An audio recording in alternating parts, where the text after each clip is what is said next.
Hi, everybody, and welcome to Devotions today. I hope you had a good weekend and that the women had a lovely day relaxing and getting their husbands to do everything for them.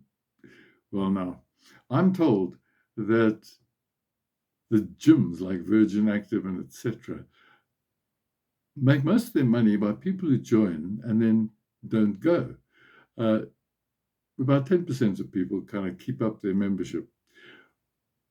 Well, when you join a gym, there are some what you might call implications. It means that you want to get fit, and it means that therefore you've got to go to the gym, you've got to do the exercises, you've got to get tired, you've got to get a bit sore, and you've got to go regularly. Some time ago, I learned how to play the trumpet, and I was hoping that I'd be a really good trumpeter. But there were some implications about making that decision, namely practicing regularly. And I haven't been practicing, with the result that I'm not a great trumpeter. Also, if you are a gardener and you want to have a beautiful garden, the implications are that you've got to go out, look for some good plants, fertilize the soil, plant the plants, and fertilize them and water them and prune them, keep an eye on them, and then you will have a beautiful garden. There are implications. And the same thing about being a follower of Jesus. If you decide to be a Christian and to be a follower of Jesus, there are implications. Now, the letter of James is all about that because James said, faith by itself, if not accompanied by action, is dead. He said, I will show you my faith by what I do. And so following Jesus has implications. If you think of the disciples, the original 12 disciples that Jesus called, they had to leave home, they had to leave their work behind, their source of finance, etc., to follow him.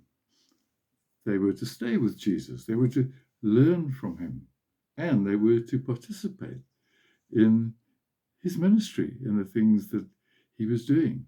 The implications was also that they would go right to the end with him. But some of those implications were too painful. And we know from the story of Peter how he, in the end, denied knowing Jesus, and all the others ran away. So implications can be very challenging. So when you read the book of James, there's quite a list of implications. And I just want to mention them to you. If you follow Jesus, you've got to trust him in the difficult situations in life. You need to control your desire for wealth, for being rich. You need to persevere when things are going tough. Keep going. You need to resist temptations. You need to get rid of all immorality or doubtful things in your life. It's not enough just to read the Bible, he tells us.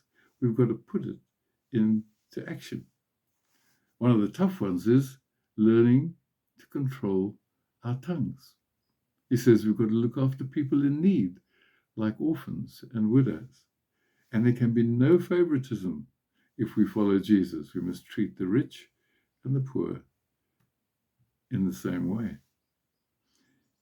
And he says we're not to exploit people. We've got to pay them what they deserve. And to keep all the laws of God. Wow. We're called on to feed the thirsty. Feed the hungry and give water to the thirsty. Trust God for everything we need. And the list goes on and on and on. He's working out the implications of what it means to be a Christian. So when we live for Jesus every day, we need to think really about three categories.